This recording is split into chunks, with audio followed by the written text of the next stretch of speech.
هاي حلقة جديدة من تو توكس بودكاست، وهيدا الحلقة مع المشاغب شرب النرشة، وحلقة سبيسيال. أول شي شرب البونسوار. بونسوار ويعطيك ألف عافية. وميرسي استضفتنا عندك بالبيت حبيب اللي هو قلبي. بيتنا. بيتكم أكيد ما في طبعا. شك. شربل اشتقت لك أنا، وأنا مشتاق لك بالأكتر. في ناس قالت أول ما بلشت إنه شهرتك هيك موسم وبتقطع، شو ردك على هول مش العالم؟ مزبوط هذا الحكي. أول شي الرزق على الله، هن ما فيهم يحددوا رزقة الله اللي بده يعطيني إياها. فأنا يعني كل سنة عن سنة عم بكبر أكتر وأكتر بقدرة الله وبقدرة العالم اللي بتحبني. هيك بترد على هول اللي عم بيقولوا لك؟ أكيد يعني بشغلي برد عليهم كمان. ما في شك.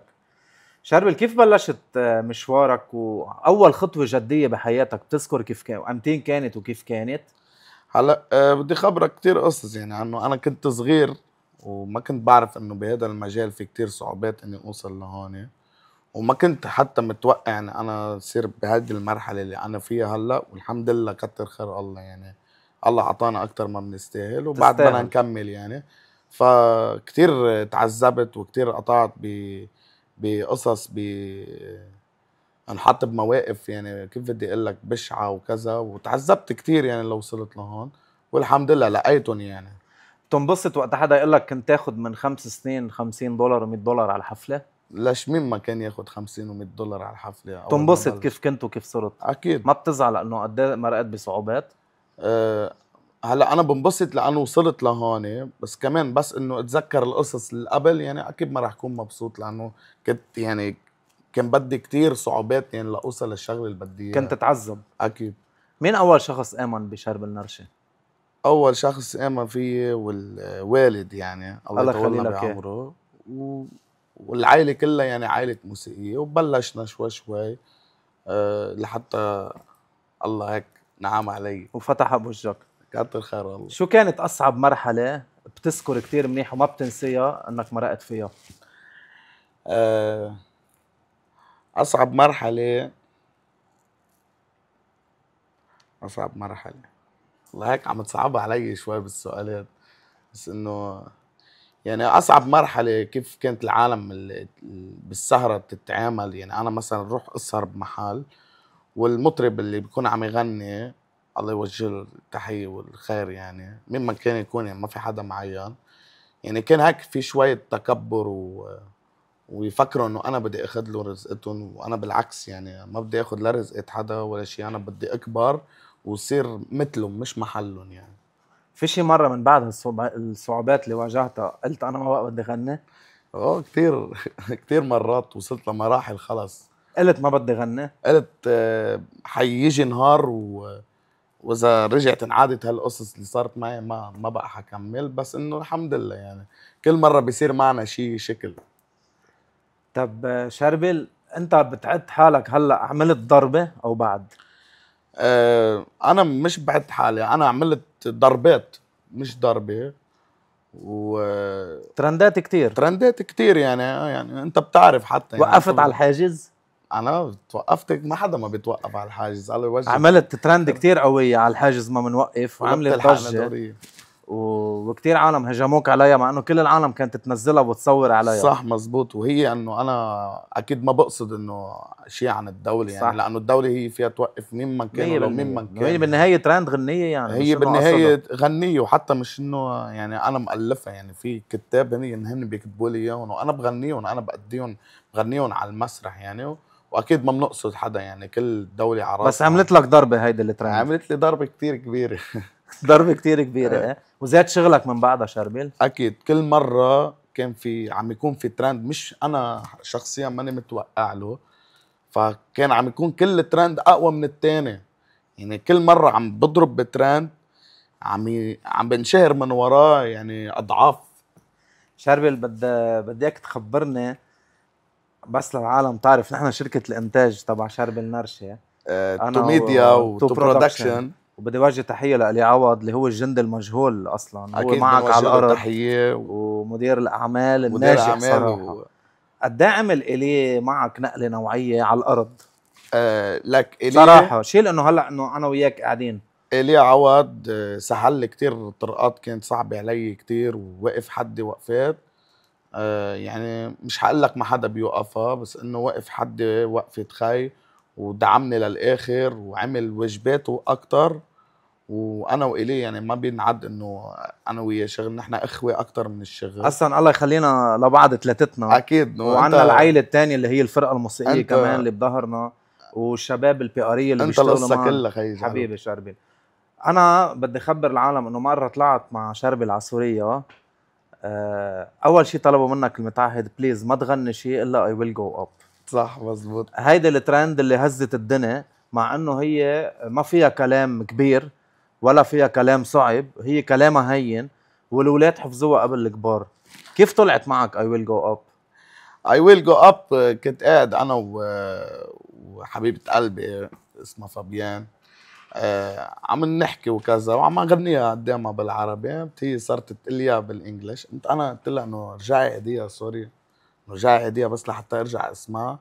قالت لي اياها بس انه انا لحنتها على نفس اللحن اللي بقول على عليها، انا على السما طالع. على السما طالع درجة درجة.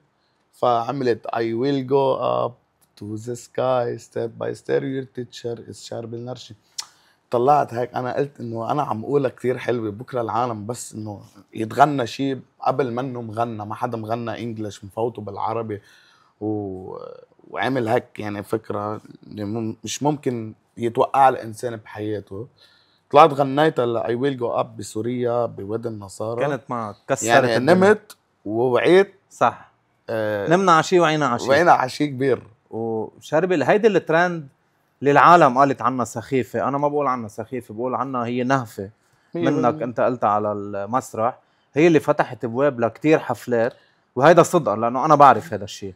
قد ايه اليوم أنت بالنسبة لك ترند صغيرة ممكن تشغل فنان أهم من غنية تكون محطوط عليها ألوف الدولارات؟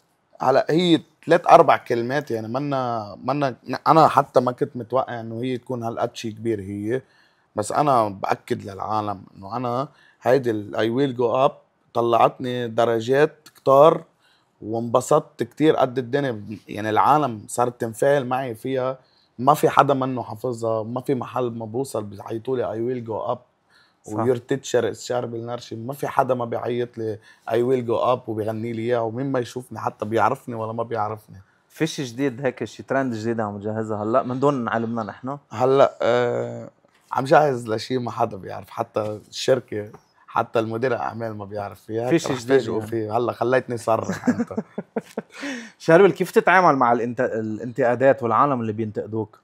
هلا انا بعرف انت حدا عفوي وحنون بنفس الوقت وبتتاثر بكل شيء حواليك، كيف تتعامل معهم هول العالم؟ هلا اكيد بس يكون في كلام اساءه يعني كان على السوشيال ميديا وانا كنت بمحل وحدا، هلا انا ما حرد عليه يعني، بس انه انا شخصيا بزعل وبصير اذا في شيء من اللي عم يقوله مزبوط انا بصلح يعني انا اذا في شيء مشكله بقدر انه انا اصلحها بصلحها، بس انه كمان ما في حدا بهالدنيا بيقدر يجي يغير لي شخصيتي. بتشوف بهيدا الدومين في منافسه شريفه او اللعبه فيها حرب نهار اب نهار داون؟ هلا بالدومين اللي نحن فيه وفي حرب كبيره، مش انه بين حدا واحد واثنين، الحرب بين عدة فنانين، بين الكل يعني. الحرب بس حرب شريفه؟ لا منا شريفه. حرب وسخه ما في فنان بحب فنان، مزبوط هالشيء؟ هذا الشيء وين ما كان مش بس عنا يعني، لو حتى بوجهك بيقول لك انا بحبك بس عرف انه هو ما بحبك وما بيطيق الارض اللي بتمشي عليها وبيكون مضغوط منك ليوم الضغط. فنان بتحب تتعاون معه؟ ضحكتك انا ما ارتحت لها صراحه. هيدي بدي اسم فنان بتحب تتعاون معه واسم فنان ولا ممكن تتعاون معه. اسم فنان بحب اتعامل معه، في عندك شيء يعني اقتراحات اسامي؟ لا انا ما عندي اقتراحات. شارب النرشي مين بحب، مع مين بحب يعمل ديو؟ شو انت حلمك بالحياة؟ توقف على مسرح حد فنان تغني انت وياه غنية مشتركة لإلكن تكون. صعبتها. لا انا بعرفك صريح. هلا الفنان اللي انا بحلم اني اطلع معه وهذا شيء انا حلمي يعني، وعلى سمع كل العالم باكد لهم انه انا بحب اطلع مع ادم عم تضرب على التقيل. ايه طبعا. منوجه له تحيه لادم، من اجمل الاصوات، من اجمل الاصوات، وبنفتخر انه فنان لبناني بالعالم العربي. صح، من اجمل الاصوات. وانا يعني ما بحبه حب عادي، يعني انا بضلك تسمع له. يعني انا مغروم بشيء اسمه ادم. ان شاء الله يا رب يجي شي نهار هيك نشوفك عم تعمل ديو معنا باذن الله. ان شاء الله ما في شيء بهذا الحياه مستحيل. اما بالنسبه للمطربين اللي ما بحب اتعامل معهم، هن مطربين كتير كتار يعني. ما سمي لي يا خيي. لك ما بدي سمي احسن ما اكبرهم واعمل لهم قيمه ويفكروا حالهم شي شغله كبيره صراحه يعني. هالقد واكثر يعني. ما ضروري نعمل سكوب لحدا على ظهرنا يعني. بكفينا انه طلعنا كتير ناس، وناس يعني بدك تشيل نصهم طلعوا بلا وفا وطلعنا بلا جميله، والنص الثاني خلص ما له عازه. شربل، عندك جرأة تسمي لي فنان طلع على ظهرك؟ او ما بدك تفوت بلعبه الاسامي؟ انا بعرفك صريح. لك عم تفتح علي بواب كبير يعني. بواب، واصلا ما صدقنا كيف سكرناها صراحه. بدي خبرك شيء. ما تسمي. ما رح سمي، بس رح اقول لك كلمتين. كل هودي القرط اللي عم يطلعوا يغنوا كلهم انشهروا من وراي، ولو ما جابوا اسمي وسيرتي ما حدا بينعرف منهم اصلا. ليكونوا هن بيعرفوا حالهم. اللي بيعرف حاله اكيد هو حيشوف الفيديو هلا، واكيد حيعرف حاله ورح يستفز من هذا الشيء. بس انا عم بحكي الشيء صح، مش كرمال لا استفز حدا ولا احكي على حدا. الصراحه انا عم بحكي الصراحه. والعالم اصلا موجوده، في عالم هي بتعرف انه كلهم طلعوا على ظهر. في فنانين انت كنت تقدمهم بسهراتك بالمحلات اللي كنت تغني فيها، وكنت تعمل من قيمتهم. وانا اكتر واحد بدي اعترف قدام الكل كنت اقول لك يا شربل ما بقى اتكبر حدا، هولي رح يطلعوا.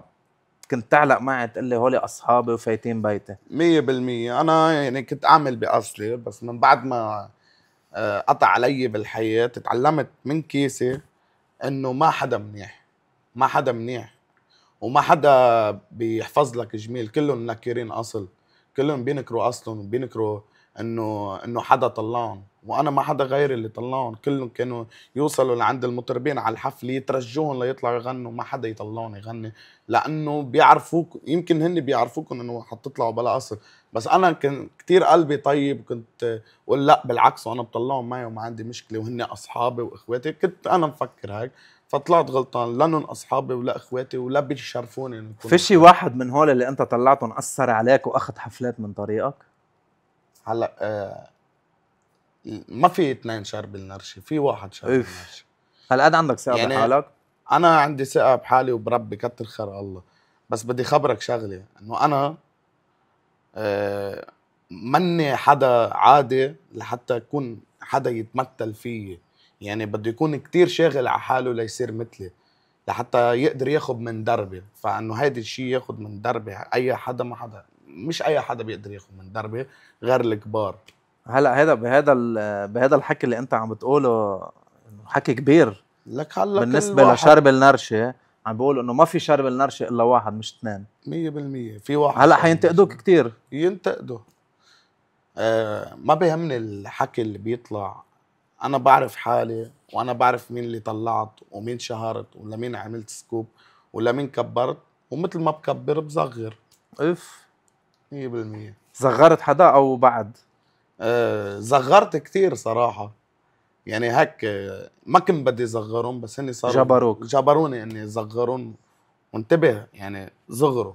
بس انا مشكلتي الوحيدة انه انا ما بحب اقطع برزقة حدا. فانا مجرد ما انا زعلت هني حيزعلوا. ليك بدي اسألك سؤال، بس هذا مش بوب جعلوك اللي عم بيسألك اياه، حدا قال لي لأسألك اياه. مزبوط بتدق على محل بتقول له اذا هذا الفنان بغني بهذا المحل انا ما بقى بغني فيه؟ يا خيي هلا حكي كتير بيطلع. انا نكرت هذا الشيء، بس اصر حدا يعني صديق اسألك اياه، حابب اسألك اياه. اوكي شو بتجاوب؟ هلا اللي بجاوبه انه انا مستحيل اني دق لحدا واقول ما يا انا يا هو، لانه ما بدي وطي حالي لهالمستوى. ان كان قدام صاحب هذا المحل، وانا كان قدام المطرب والعالم يعني اللي حتعرف انه هذا الموضوع. هذا الشيء اصلا منه حلو يعني. عرفت علي؟ انا مجرد ما اعرف انه انا زعلان من حدا، اما في شيء بيني وبين حدا، ما بيزعلوني تيجيبوا غيري، لانه بيعرفوا انه انا لما ادعس المحل حيكون فول هاوس وراح يكون فول عالم، والحدا التاني ما بيعمل النص اللي انا بعمله. كرمال هيك ما بيجيبوا المطرب اللي انا يعني عامل معي قصص ومزعلني وفي شيء بيني وبينه. انت بتعد حالك فنان شباك تذاكر؟ هلا انت عم تخليني صنف حالي. لا مش صنف حالك، حفلات هي بتحكي عن حالها. بس انت بينك وبين حالك بتقول انا بعبي، انا ببيع، انا شباك تذاكر. انا بعبي، اكيد بعبي، انا فول هاوس. ليش؟ انا ما في حفله ما لانه شرب النرشه. لانه شرب النرشه، وصعب يكون حدا شرب النرشه كبير. شربل في كتير عالم بتقول شرب النرشه بلا فريق عمله بيكون ناقص، وفريق عمل شربل بلا شربل بيكون ناقص. قد ايه هيدا الشغل اللي مع التيم اللي انت بتعمله من شركه الانتاج لاداره الاعمال لل 22 مانجمنت للفرقه الموسيقيه، قد ايه انتم بتكملوا بعض؟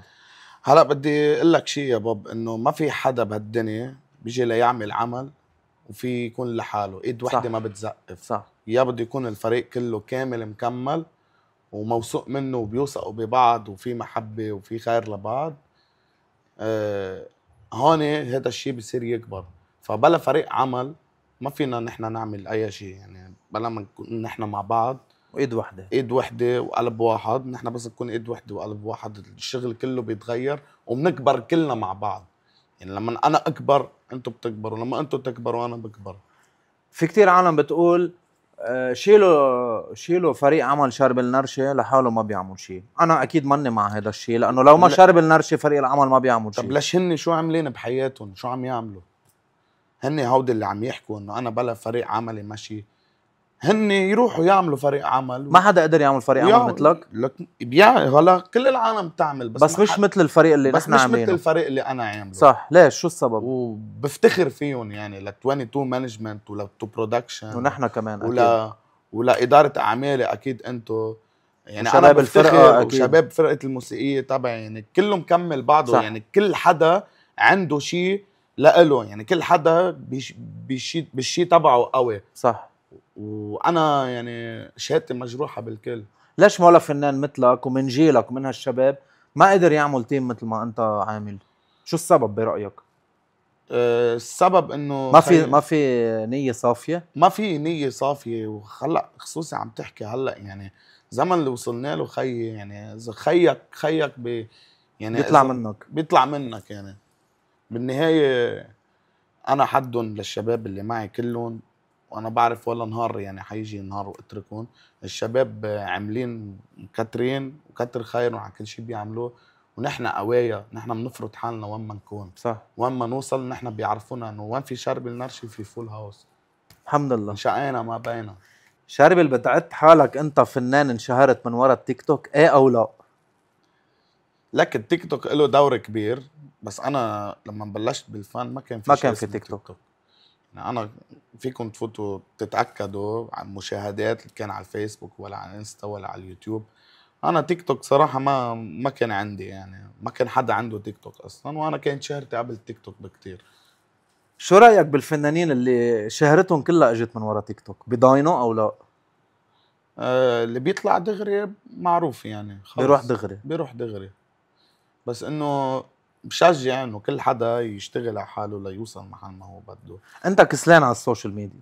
انا لا، ما فيك تقول شوي كسلان. لا يا اخي ما فيك تقول، لانه اصلا وخصوصي هلا بالصيفيه اسم الله، يعني كل يوم حفله وعم تتعب وبتنام مأخر وبتوعى مأخر.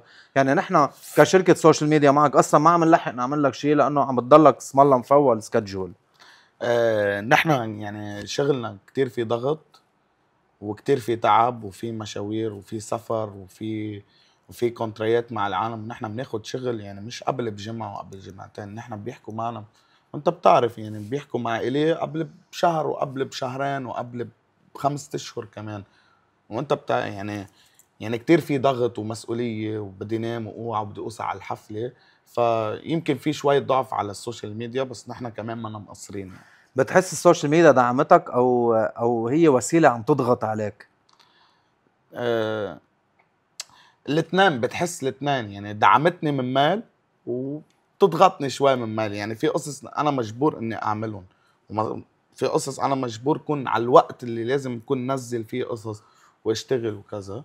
بس انه اوقات بيصير في تاخير يعني، بتعرف يعني. انت شربل بدي روح شوي على سوريا. اول شيء ما اوجه له تحيه لسعاده. اكيد سعاده. سعاده هو سعاده اللي بيهتم بكل حفلات سوريا، انا بدي يعطيه اوجه الف له عافيه. التحيه لسعاده، لانه هو الخي يعني اللي انا بوثق فيه قد الدنيا كلها، وما بعرف شو بدي اعبر لك عنه للزلمه قديش هو منيح ووفي معي، وكلمته كلمه. بتقول انت انا الفنان الاول بسوريا من لبنان؟ انا الفنان الاول بسوريا مثل ما هني صنفوني العالم، ومثل ما محبه العالم لإلي، وان شاء الله قريبا رح صير بلبنان وين ما كان الاول. ان شاء الله. ما في الله حدا يوفقك يا بهالدنيا، رب. ما في حدا بهالدنيا بيقدر اذا الله بده يعطي حدا رزقه شيء كبير ونعمه ونعمه. ما حدا يمكن انا بيهدونه. اكون الاول، يمكن ما اكون الاول، انا ما عندي مشكله نكون الاول اما لا، بس انه عم بعمل كل جهدي لحتى اوصل للمحل اللي انا بدي اياه. شارب النرشة بسوريا خليفة نعيم الشيخ، صح أو غلط؟ هلا انا يعني بدي خبرك شيء وصرح عنه، والعالم اكيد لازم تكون بتعرفه. انا لما بلشت غني انا كان عندي خامة صوت الفنان نعيم الشيخ، بوجه له تحية بحبها كبيرة والله كتير نعيم. يطول عمره. انا بعبده ما بحبه، هذا حبيب قلبي نعيم الشيخ. بعرف. انا كمسته وصرت قلت له صوته، وصرت خلص صرت جيب صوته يعني.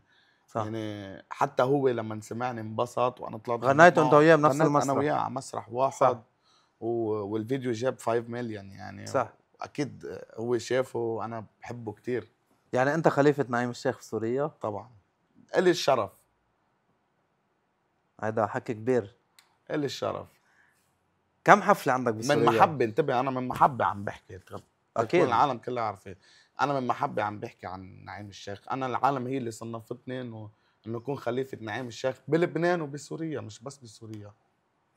الله يوفقك شاربيل، وأنا بعرف قد إيه أنت بتحبه للفنان، احلى قد إيه هو زلمه. بحبك، وكيف تفاعل معك وقت غنيته على نفس المسرح. بتحس بيجي نهار بتصير مش نعيم الشيخ، أكتر من نعيم الشيخ بسوريا؟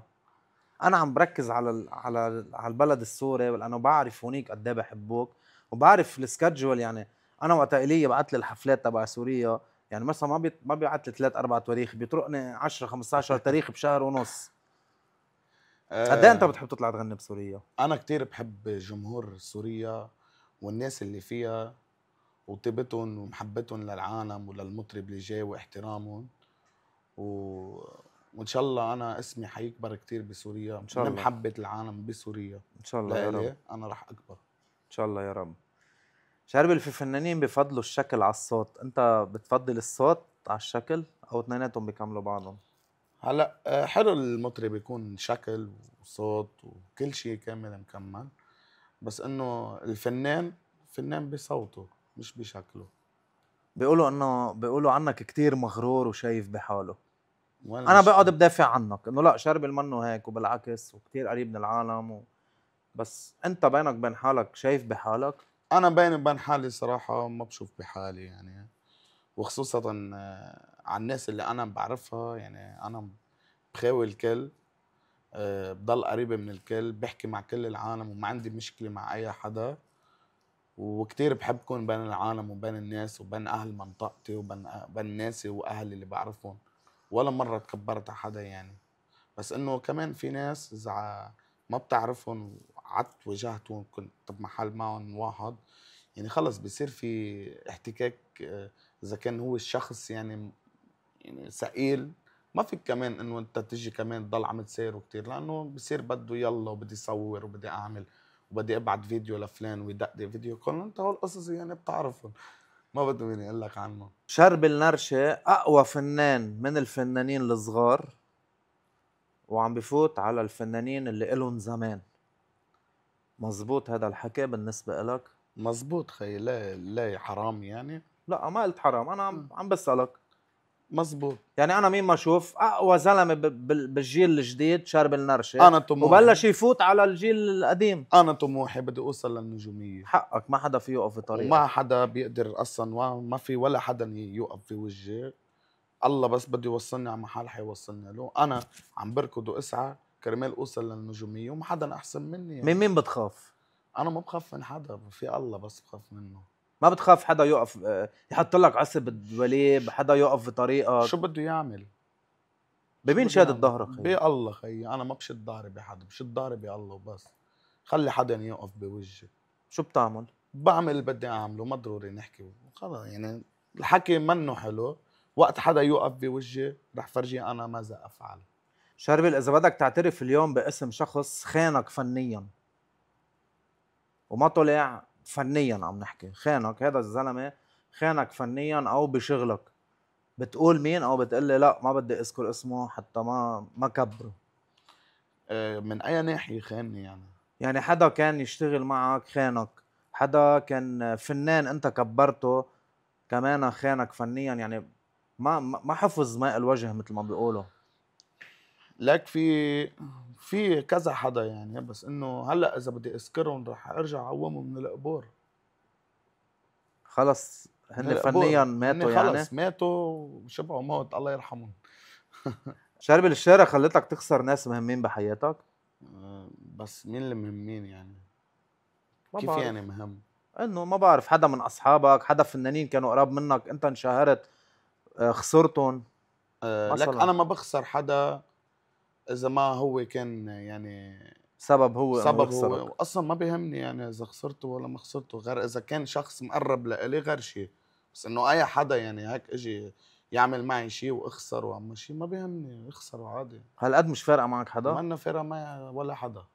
شو اكتر اشاعه كانت طلعت عنك وما كانت مزبوطه وهيك اذيتك؟ تذكر؟ اشاعه اذتني؟ وما آه، كانت مزبوطه ما يعني؟ كانت مزبوطه. اشاعه مره كنا جايين من المطار، كنا عم نتصور يعني وكذا، وشافونا جايين ناس على المطار وقالوا انه انا توقفت بالمطار. وانا صراحه كنت عم سلم مع حدا بخصني يعني بقلب الامن العام، وهو ضابط صاحبنا ورفيقنا وخينا وحبيب قلبنا، وفكروني اني توقفت وصاروا ينشروا صور ويعملوا اخبار. ايه. فهيدي القصه يعني بسرعه ضبضبت لانه منا مزبوطه اصلا يعني، واللي عملها حسبته يعني صراحه. شربل، اذا قلت لك اطلع بالكاميرا هلا وقول انا ندمان على، شو بتقلها للكاميرا؟ انا ندمان على كل واحد كبرته طلع هو بلا قيمه، والاكثر من هيك بلا كرامه وبلا بقوه، وبينسى الخبز والملح. في وانا كتير منهم حتى كمان بحياتك؟ في مرق كثير يعني؟ منهم اكيد مرق، واكيد بعد بيمرق يعني. بس انه خلص صرت تعلمت إنه خلص من اول نظره بس اطلع بحدا بعرف. شو اكتر قرار ندمت عليه بحياتك؟ بالفن طبعا عم نحكي. اني انه هالمطربين اللي بتحب تتقرب مني فتحت لهم مجال انه يتقربوا مني وطلعوا بلا اصل، بس على مصلحة. بس على مصلحه وعلى مصالح. شربل، قبل التو برودكشن وين كنت وبعد التو برودكشن وين صرت؟ بكل تجرد ومصداقية. بكل مصداقيه، انا قبل التو ميديا والتو برودكشن كنت بعدني يعني مبتدئ مثل ما بيقولوا. كنت عم بشتغل على حالي. وهلا في كتير قصص يعني صارت معي مش حابب اني اذكرهم. فهن كانوا صعوبات علي شوي، ما كان في طريق سهل. فمن بعد ما صرت بالتو ميديا وبالتو برودكشن تسهل طريقي، وعم نعمل شغل حلو، وعلى طول عم نكون محمسين على الشغل القوي والحلو، والعالم عم تحب شغلنا يعني. والشيء المبسوط منه اكتر انه عم يكبر اسمي يعني، شوي شوي عم يكبر اكتر واكتر. الحمد لله. إذا رجع فيك الزمن لورا بتختار تكون فنان أو بتنقي شغلة تانية؟ هلا اذا رجع فيه الزمن لورا، يا ريت بيرجع فيه الزمن لورا غير اصحابي وبرجع بصير فنان. هالقد مدقور منهم؟ ايه بصراحه يعني بغير اصحابي وبرجع بصير فنان مثل ما انا بدي.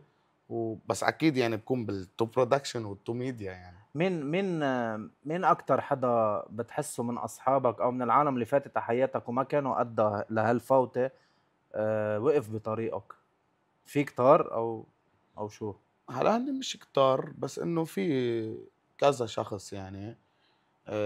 بالبداية كان عم يشتغل صح، وبس وصلنا على النص غرقت مثل ما بيقولوا. هالقد يعني كنت عم بغرق بس رجعت الحمد لله، يعني وقفت على اجري. ان شاء الله على طول بتضلك واقف على اجريك. شربي ما راح اسالك اسئله مثل ما كل العالم تسال، اعطيني رايك بفلان واعطيني رايك بهذا الفنان. انا بدي اعطيك اسامي فنانين كبار. بحب هيك تقول لي شو الشيء اللي بتشوفهم فيهم وانت بتاخده منهم. اكيد. ملحم زين.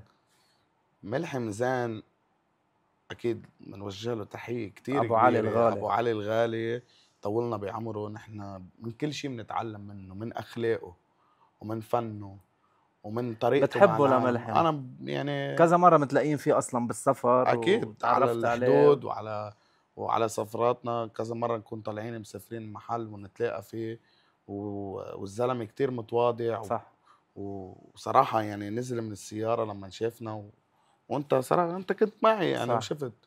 ابو علي من احلى اجمل وارتب اصوات كمان. واجمل الاصوات بالعالم العربي، وانا كتير بحبه وبحب كون بتمثل فيه يعني. حلو. بحب كون يعني آه، يعني ان شاء الله هيك يجي نهار نلتقى وعبر له انا قديش انا بحبه. ان شاء الله يا رب.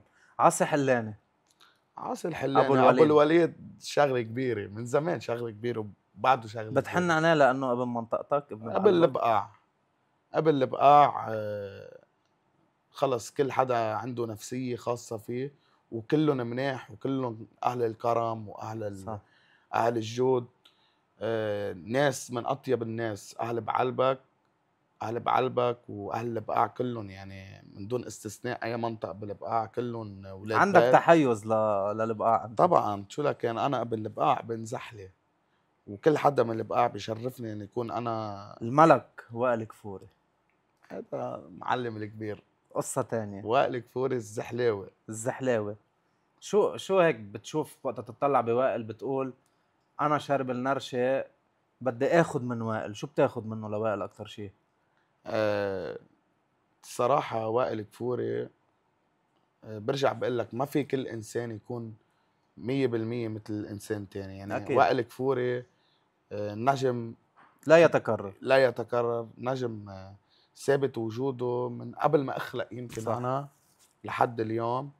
كتير كتير بحب صوته وشخصيته، وهو شعراته وكذا والقصص الهودي ستيلو. ستيله يعني سوبر بعقد وسوبر مرتب، وموجه له تحية كتير كبيرة. وأنا بكبر بهيك إنسان اللي هو كمان ابن منطقتي، ابن زحلة، والاسم اللي عامله ما صعب كتير حدا يعمله.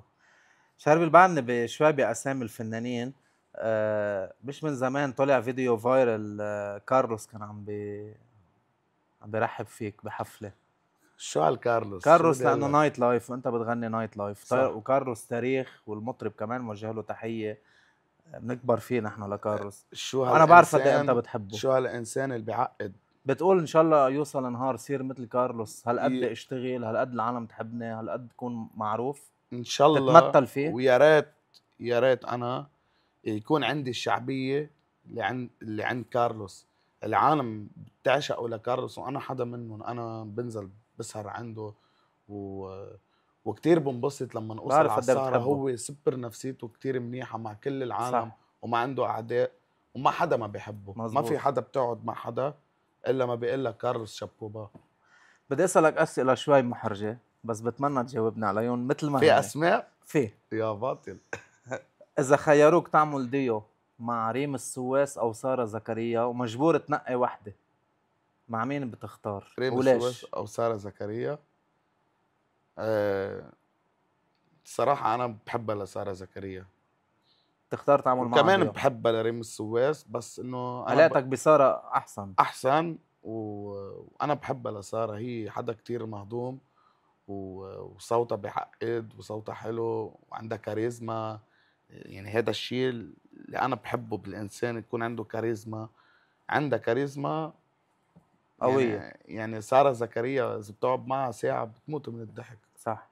طيب اذا خيروك توقف على المسرح مع ناجي قسطى ابن زحله او مع ميشيل رماح كمان ابن زحله، هون عم بزركك يا ويلي واثنيناتهم انا بعرف قد ايه يا بتحبهم. ويلي.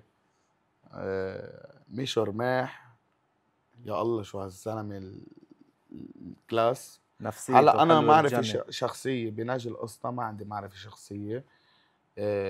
فانا بفضل انه تغني مع ميشو. ابو الميش ابن زحلي، وكمان ناجي القصه فنان كبير ونجم كبير، وانا كتير بحبه وبسمع له كتير اغانيه، وانا بغني اغانيه على المسرح حتى. بعرف بس بمعرفتي بميشو معرفة شخصية معرفة لأنه. شخصية لعنه، فبفضل انه اكون مع ميشو لانه انا بعرف مين هو ميشو. آخر سؤال، إذا بدك تغني مع ماجد مصلي أبو علي أو مع ماهر، مين بتنقي؟ مع كل احترامي و لماهر جاء، اكيد مع ابو علي مجد مصلي. بتحسه أقرب اكيد لإلك؟ اكيد، والي الشرف كون حده على المسرح، وانا بكبر اصلا لما تكون عم تحكيني بهيك انسان وجاوبك. بنتعلم منه، نتعلم منه لانه صوت عرب لا يتكرر. بغني 100% صح، 100%، مش انه 99، 100% ابو علي بغني على المسرح. لما يكون ابو علي عم يغني انا صراحه شربل بتروح بتحضر حفلات الفنانين بتتعلم منهم شيء أو بتاخد من ستيلهم أو بتقول هول بيشتغلوا صح أنا بدي أوصل نهار صير مثلهم؟ لأنه هلا أنت على هيدا الطريق بكل صراحة. اكيد. هلا انا بحب كتير اني انزل اسهر عند ناس انا بحبهم، مثل مجد مصلي، مثل كارلوس، مثل هالعالم. يعني انا بحب كون بالجو العالم تبعهم، يعني جو ان هن جو العالم تبعهم وجو السهرة اللي عندهم سوبر كتير مرتبة وكتير عالم كلاس، وان شاء الله بصير مثلهم. شربل في فنانين بيغنوا نفس ستيلك بالاغاني، كنت تروح تسهر عندهم ويطلعوك. يعني مثلا انا مره كنت انا وياك بنمبر 1 وديع الشيخ قدمك، الفنان وجه له تحيه كمان ابو سعد الله، ابو سعد قدمك الله على بنوجه له المسرح. تحية كتير كبيرة. ابو سعد الله الرقم اللي عمله صعب كتير، كمان انا مهند بشهد له. غنيت معه على المسرح، مهند ابو جاد من كمان اطيب بنوجه من له اطيب تحيه. العالم، من اطيب النفسيه، زلمه هيك، زلمه وفي، وانا بحبه كتير وبعتبره انت صديقك مهند. صديقي وخي كمان، بعتبره في يعني. كومبيتيشن بتحس بينك وبين كل الفنانين اللي بيغنوا ستيلك، ما خص اذا الهم زمان او الهم جداد، بس انت بينك وبين حالك بمنافسه دايمه مع حالك ومعهم؟ هلا انا منافستي مش مع الكل ما عم صراحه. نحكي كاشخاص، عم آه. نحكي كفن بالمجمل. انت بينك وبين حالك بتقول انا بدي نافس حالي ونافس الكل لحتى لحتى ضل باين. انا بنافس حالي لحتى صير محل ما انا بدي، بس انه ما ضروري يكون عم نافس حدا يعني انا بحبه او هو اكيد بحبني اكيد، ونحن هي اصحاب. منافسه فنيه اكيد بالنهايه يعني يعني. انا ما بيجي نهار وبغار من حدا، يعني بقول لك اياها، بس انه انا بحب صير لو بتغار منهم اسمي ما بتروح تسهر عندهم اكيد بالنهايه. طبعا. ولو بغار منهم اصلا حتى ما بحكي بسيرتهم صح وبقول لك انه اذا فينا نغير السؤال. صح 100%. شربي بدي احكي شوي انا وياك عن الاغاني. قد ايه انت بتحس حالك بتعرف تنقي غنية؟ انا بدي اقول لك شيء يا بوب، وهي مش شوفة بالحال، بس انا من عائله موسيقيه، ابن عائله موسيقيه وعندي داينه موسيقيه، وبس اسمع الغنيه يا بعرفها حتضرب معي او مع شخص. يعني يعني مش عم بحكي عن حالي بس، عم بحكي بشكل عام. بشكل عام انا بسمع الغنية وبعرف يا بتضرب يا ما بتضرب، يا حلوة يا مش حلوة، انا بعطي رأيي بالنهاية. اي غنية لشرب النرش الاحب على قلبه من اغانيك؟ في كذا غنية اكتر صراحة. وحدة. اكتر وحدة في انسى الخبرية، وفي صدفة، وفي بلا جرح جديد. يعني انا كلهم. بحكيك يعني صراحة كله الحلوين، بس انه اللي بيشدوني اكتر. وفي يوم النتحم لا ما نرحم، هيدي هيدي عملت عمايل. عملت أزمة. شربل قد ايه الانفينيتي استوديو؟ انا بعرف لانه نحن كمان معنا بالفريق انفينيتي استوديو، وانت كل اعمالك بتطلع من الاستوديو طبعا مع ايليا عطيه ومع راشد بوديب كمان، بنوجه لهم تحيه. قد ايه في كيمستري بينك وبينهم لحتى تعملوا هيك شغل على طول ودايم؟ اول شيء بدي وجه تحيه لانفينيتي ستوديو، اللي هو لإلي عوض كمان هو مدير اعمالي، المانجمنت تبعنا كلنا المانجمنت يعني. تبعنا. وبدي وجه تحيه للموزع إلي عطيه اللي عم يعمل شغل سوبر حلو ومرتب، وكمان للميكس ماسترينج راشد ديب. انا بعدهم اخواتي بهيدي المصلحه. بتقضوا كتير وقت سوا لأنا. بنقضي وقت يعني كتير اوقات بنكون يعني اكتر من حياتي الشخصيه. صح. انا في عندي وقت باستديو لحتى نحن نعمل شغل تحبه العالم ونحن نحبه بانفينيتي ستوديو. يعني كتير اوقات بيكون في عالم وعجقه، فانا اوقات بيجي بوقت حتى بيكون في عالم بقعد بسلم عليهم بقعد بسيرهم، بس انه بوقت ما يكون نحن عندنا شغل شغلنا بيطول لانه نحن حتى انفينيتي ستوديو يعني تسهروا للصبح اكيد يعني. للصبح، ويمكن اوقات بنضل تاني نهار. بس ما في شيء بيطلع من انفينيتي ستوديو الا ما العالم بتحبه، الا ما العالم خلص ترند. يعني انا معلش انا من انفينيتي ستوديو عامل لا ما نرحم في عليها 36,000 بوست على التيك توك. صح. كسرنا الدنيا فيها، ومن النجوم الكبار يلي عم تعمل اغاني وعم ما تدفع عم عليها بيوصلوا، الملايين ما عم بيوصلوا وما عم لهالأرقام. يوصلوا لربع اللي انا مع احترامي لإلهم يعني أكيد أكيد. لربع الترند اللي انا عم بعمله. والعالم عم تحبه كتير للترند. يعني ما يعني انا مثلا صار لي تقريبا شي سنه منزل لا ما نرحم، بعدها لهلا الغنيه وين ما وعم اروح بتزيد وعم عم بتشتغل. بتزيد وعم تشتغل وعم ينعمل عليها فيديوز. بتفضل تكتب أنت وتلحن، أو لا بتقول أعطيه خبزك للخباز لو أكل نصه؟ انت قلت تعطيه خبزك أعطيه. للخباز عم لو شوف اكل كتير نصه. فنانين. بس انه سوري بلا مقطع عن حديثك، انا اذا بفتح لك تليفوني هلا برشيك 3 4 اغاني انا كاتبهم، بس انا هودي مخليهم لوقت تكون انا يعني فضيلهم مقتنع فيهم. مقتنع فيهم، جربهم ويمكن يطلعوا من اجمل الاغاني، ويمكن لا. ويمكن لا. مش غلط، شو بالنهايه انا بتقول ماني شاعر. شو بتقول لهول الفنانين اللي هن بدهم يكتبوا ويلحنوا ويوزعوا كل شيء، ما بعرف اذا لا يوفروا مصاري او انه لا يوفروا مصاري، ما بعتقد في سبب تاني. بدي انصحهم نصيحه. اذا بدك تكتب وتعمل اغاني وانت اصلا ما إلك فيها انه تكتب ومنك شاعر وما عندك الخبره فيها، فانا بفضل انك تروح تدفع شويه مصاري تحرك الجايبه آه، تسقع شوي لانه كتير دفيانه. بدك تدفع حالك وبدك تتعب على حالك لحتى توصل. يعني بالنهايه ما في شيء ببلاش وما في شيء بيجي ببلاش. يعني بدك تتعب على حالك لتوصل. اذا انت ما تعبت على حالك يعني بيقول لك الله اسعى يا عبدي لاسعى معك. صح. اذا اجتك فرصة تشتغل مع فنان انت بتعده انه هو اقوى منك، وهذا الشغل بده يأثر عليك ويغطي لك اسمك، بتقبل او لا بتقول لا ضلني مثل ما انا وبشق طريقي بحالي؟ اذا بده يجي فنان ويغطي عليك بس انت يغطي بتحب لك تعمل شيء معه. اكيد، بس اذا هو مفكر حاله انه بده يجي يلقطني من ايدي اللي بتوجعني بلا ولا بلا وبلا وبلا ما جميلته غنتو وبلا شيء. وبلا جميلته. ولا شيء. في شي مرة غنيت غنية او ترند او عملت شيء وما كنت مقتنع فيه بس انه لازم تنزل؟ صراحة لانه القرار بالاخر بتنزيل الغنية كمغنى كموسيقى وككل شيء اكيد بيرجع لإلك. اكيد. هلا اوقات نحن بيجينا اغاني بالنسبة لنا يمكن نحن بنحبهم لانه فيهم احساس نحن يعني بنعرف شو هو بالغنية بيكون. ف اوقات يعني مش كل غنية، يعني في نجوم كبار بتنزل اغاني كتير حلوة هي بتكون بس انه ما بتضرب معها. يعني في كتير اغاني انا نزلتها وما كنت متوقع انه تضرب وضربت. وضربت وجابت ارقام. وفي اغاني انت كنت متوقعها رح تضرب اكتر وما عملت شغل. صح مزبوط. يعني في هيك في وفي هيك. غنية في هيك وفي هيك. في غنية وحدة بس انا الهمت انه تعمل شغل. هلا عملت شغل بس انه اي مش مثل ما غنية؟ انا بدي. بركان. مم. هي انا كنت متوقعة تعمل شغل، بالنهاية هي منا غنية، هي انا ما عاملها غنية ترند صح يعني 100%. صراحة يعني. بس هيك يعني.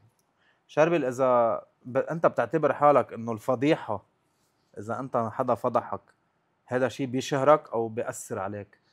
هلا عندي سؤال صغير، بس بشو بده يفضحني يعني؟ ما بعرف. في عالم بتقول انا لاقط فويس من شرب النرشة، انا لاقط مشهد من سهرة لشرب النرشة، ما بعرف. لانه بأحلامه. شفنا في فيديو بس انتشر. هالمشاهد بيشوفهم بأحلامه هو نايم بس. يعني ما بيعني لك ما لا. بيعني لي ويعمل اللي بده اياه. يعني في بحر كبير يروح يبلطه. حلو. يعني يشوف وين في قصة هيك يفضحني فيها، يعني أنا بشجعه بشد على إيده. بتحب إذا يعني. هو زلمة يعني يعمل هيك قصص، أصلا هو ما حيكون لاقط لا علي شيء ولا بخلي حدا يلقط علي شيء. بالنهاية كل إنسان بيبعت فويس وبيكون معصب، بس إنه ما بحس بيجي نهار في فويس أما شيء حدا يلقطه علي، لأنه أنا لاقط على العالم كله اوف. وما حدا بيلقط علي. حلو. شربل قد ايه بتصرف مصاري؟ خبات شي قرش، بيقولوا خبي قرشك الابيض ليومك الاسود.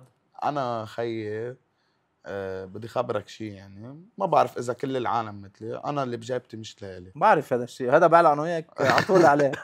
سوري. اللي بجيبتي مش لإلي، مش لأنه أنا بدي أكون هيك، بس أنا إنه حياتي عفوية يعني، وما بحب إني ضب مصاري صراحة، بحب إني أصرف أكتر. بتدفع حق المشكل هيدي دبل. دوبل. دبل، مش طيب شو مرة بتقول واحدة. لهول العالم؟ انا بعرف شرب النرشة بيدفع حق المشكل، يعني بيشتري لها المشكل بيدفع حقه. إذا حدا مستقصدني بدفع حقه مرتين مش مرة. من اوكي، بس هذا حديث كبير. انت يعني قبل شوي سألتك سؤال، من مين اخذ قوتك؟ قلت لي من الله. اوكي، كلنا بناخذ قوتنا من الله. صح. بس انت على ارض الواقع من مين مدعوم خيي لحتى تقول لي ايه بدفع حقه مرتين؟ يا خيي أنا بدعم انه انت حالي تربيتك هيك او كيف؟ أنا صراحة أنت بتعرف إنه أنا زحلاوي، طبعا.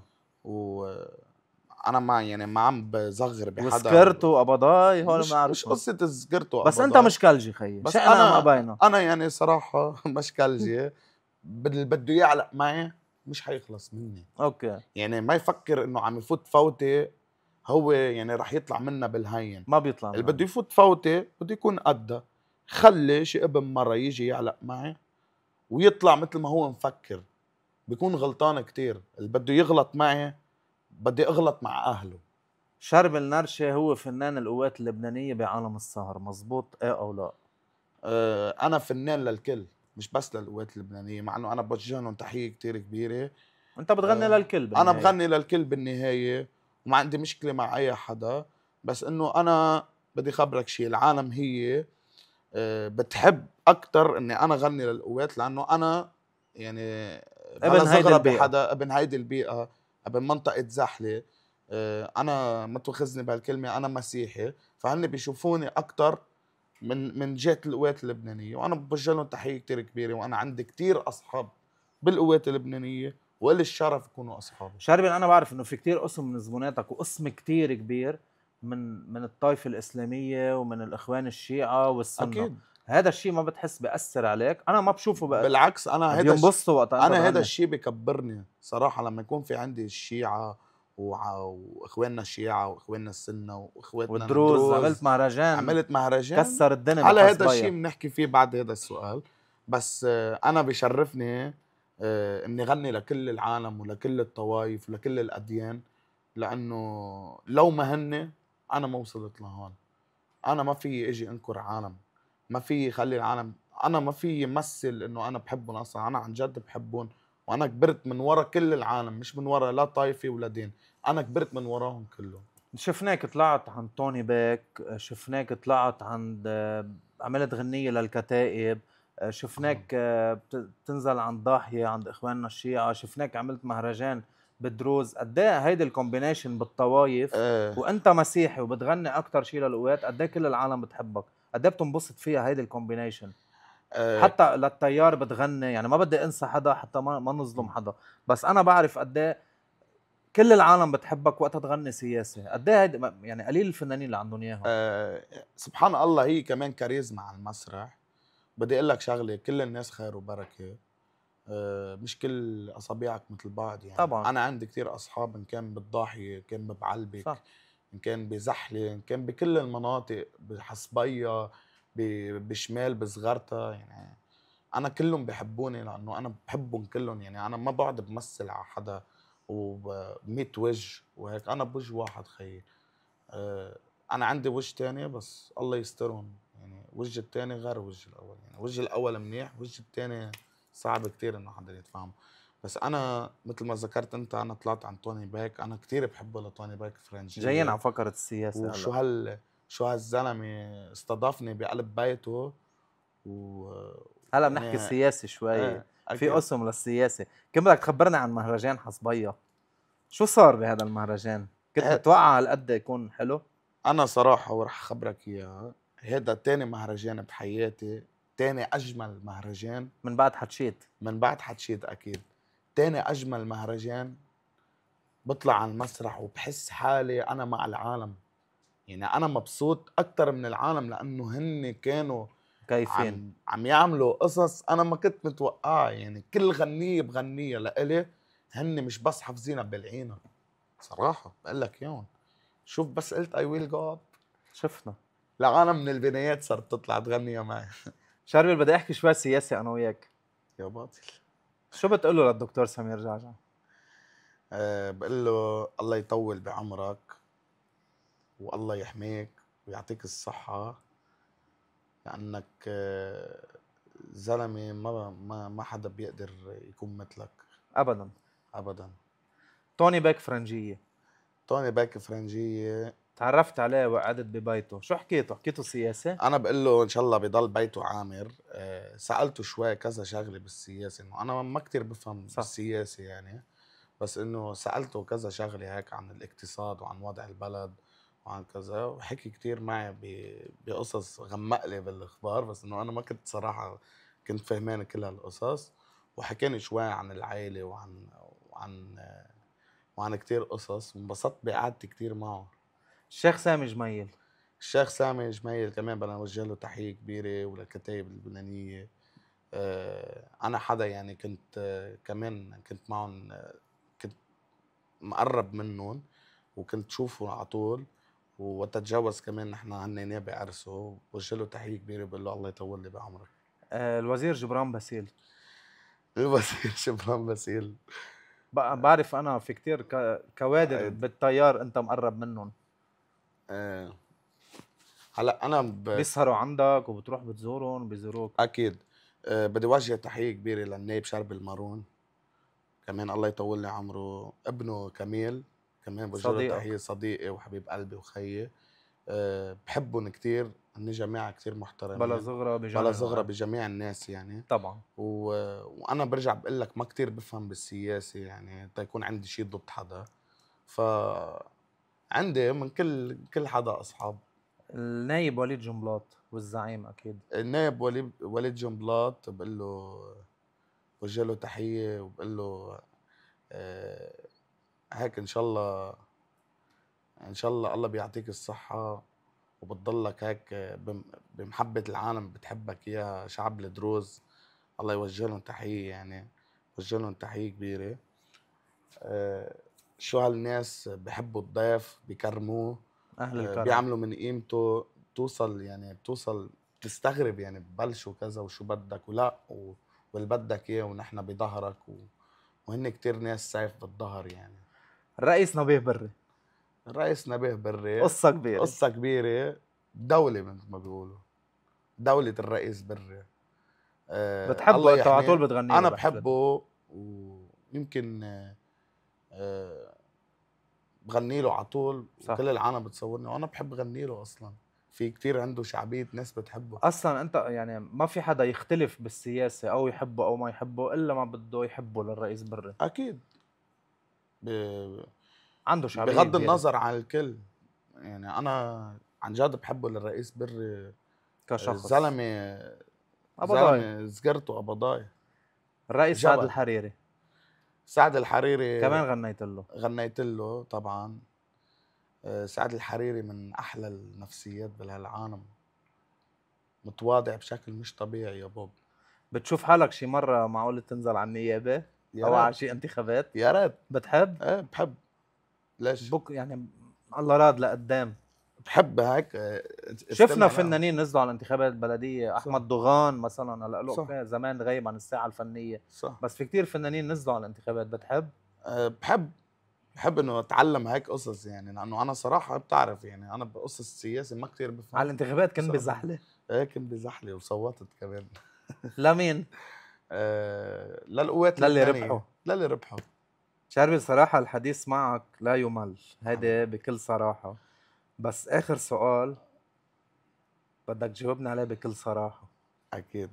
اذا قالوا لك بكره لازم تختار، اما تبطل تغني للابد او كل شيء حققته بينمحى وكانك ما كنت موجود، شو بتختار؟ اي وحده منهم؟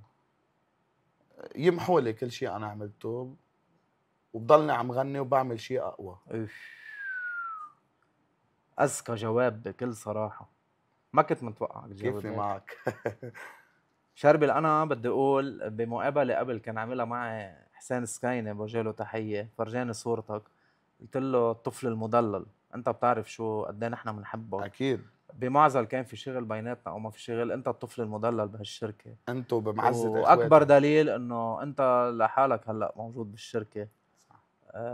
بدي وجه تحيه كتير كبيره لإلي عوض، الجندي المجهول طولنا اللي بعمره. اللي بضل بيسهر وبيتعب بيسهر وبيضل معك على بيتعب طول. وبيسهر اللي انا بتعب واللي انا صح. بسهر وبناكل نفس الاكل ونفس النوم. إلي بعرف قد ايه بيتعب معك صراحه، يعني انا قد ما اتعب ماشي 1% من اللي بيتعبهم اكيد. إلي. انا بحبك شربل كتير، بكل صراحه رح اقولها قدام الكل انه ما كنت متوقعك هالقد رح تكون طليق بالحكي بهيدي الحلقه، قد ايه واثق بحالك، قد ايه بتعرف تحكي، قد ايه مغير عن قبل، نضجان كتير مش شوي. اللي بقلبي على راس ايه لساني. بس بنضج مش اكيد. بلا مسؤوليه. شربل انت، انا بحبك كتير شخصيا، انت ابن التو برودكشن والتو ميديا وال22 مانجمنت والانفينيتي ستوديو، وهيدي الكومبينيشن كلها اللي نحن عاملينها بالبزنس انا واليه.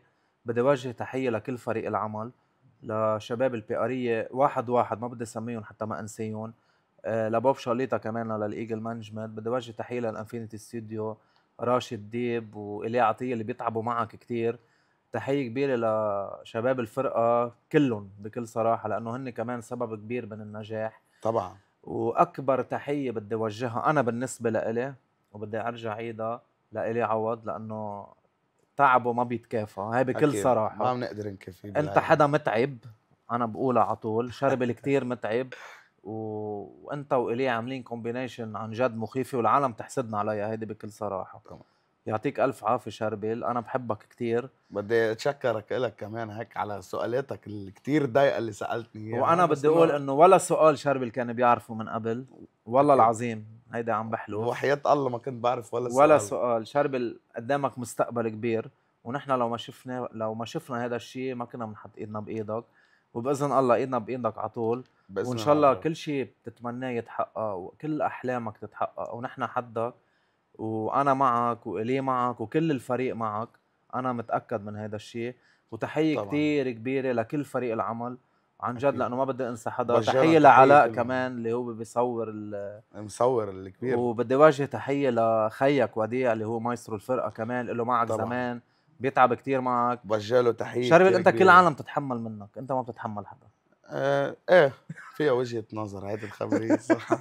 يعطيك يعني الف عافيه حبيب شربل، قلبي وانا ميرسي كثير انبسطت لك، كتير وانا معك، انبسطت قد وان شاء الدنيا الله بتكسر الدنيا باذن الله، وخلي لي اياك. وباذن مار شرب اللي هو شفيعك طبعا. وشفيعنا، ونحن معك للقدام اكيد. طبعا.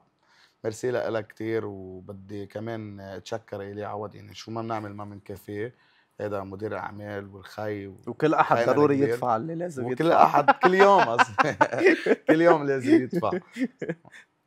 تحيه يعني للكل، بالنهايه هو مش مقصر يعني، بس بعرف انه وانت مش مقصر، ونحن برجع مثل ما انت قلتها بالحلقه، ايد وحده لحالها ما بتزقف، صح. والواحد ما في يحمل بطيخه بايد وحده. 100%. الحمد لله في هالنفسيه الحلوه بيناتنا كتر كلنا. خير الله. مع انه اللي ما بيعرف انه نحن كل يوم بنعلق نحن وشربل، وهو بيعلق معنا وانا بعلق معه وهو بيعلق مع الي، كل بس يوم. النوايا الطيبه على طول موجوده وما في شيء بياثر على هالشيء. اكيد. تحيه لعلاء اللي بيصورك بالحفلات على طول، تحياتنا لخي علاء. كمان الجند المجهول اللي ما بيطلع على الكاميرا، صح. الي بضل يزمط شوي. وبيضل لقيت الكاميرا علاء هو اللي بيلقط الكاميرا. بدي وجه تحيه لتيم التو ميديا كمان اللي مستلمين اكونتات شربل وبيسهروا عليها وبيفرجوه باحلى صوره. الكلمه أكيد. لك الاخيره شربل. تو ميديا بوب جعلوك نمبر 1 بلبنان. هيدي الشهاده بعتز نمبر 1 فيها انا. بلبنان سوشيال ميديا حبيبي انت ماركتينج. شربل. يعني انا شهادتي مجروحه ببوب. بوب عم يحقق كل شيء كتر خير الله. ممكن ينعمل بالسوشيال ميديا، ولا انا بشوفه يعني ما في شغله ما بيقدر عليها. الحمد لله الحمد لله. كتر خير الله. I love you شربل. حبيب قلبي.